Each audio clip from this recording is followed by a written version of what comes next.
जिते बेले आमे जोसेफ के देखसु, जोसेफ ताकर भाई माने काण करले, गाढ़ारे ये कर देले, बिकी देले, ये कर देले, से कर देले, लेकिन जोसेफ के जना थिला जेन इटा मोर परीक्षा चलुची। इटा तुम्हें मैट्रिक क्लास नुहे से जेन 5 तारीख तुमर परीक्षा आछे, तुमर परीक्षा सबु दिन होतीसी। हालेलुया। प्रभु सबु दिने तुमको जातु थिसन और जेते तुम्हें पास हेतेल जीवो सेते तुम्हें ऊपर के बढ़तेल जीवो।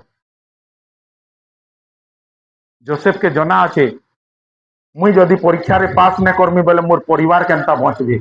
आज गुटे मनुष्य के इटा जानबार निहाती दरकार जे मते आशीर्वाद जेनता सदा बेले आसी, मोर परीक्षा भी एंता मते सदा बेले आसी। एथिर लागि तो केनठान के घिनी जीवो बोले के जानी करी केते पैसा अटका दे देसन। का हला जेन जानजो, कारण इटा ही तुमर परीक्षा थिसी। केनठान के बिहागर जेतिबो बोले धर धर धर P P P P P, तुई ना पीबू बोले मुई ना पी, इटा ही तुमर परीक्षा थिसी।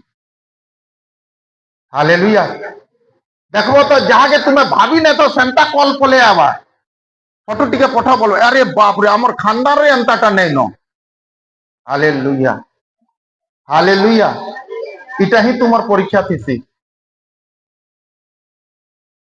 आज मनुष्य नहीं जाने जे मुई परीक्षा रे चालू जाए। आज गुटे विश्वासी चर्च के आयला माने सदा बेले देखबो तो इठान के प्रार्थना करी आबो, प्रार्थना कर देले भल हेबा, तापर घर के नि जीवो बोले नै के, तापर से रोग से समस्या से परिस्थिति फेर बारबा। का हला जे सेटा तो तुमर विश्वास है से अंता हो जे बोले फिर काना करू छुती। हालेलुया।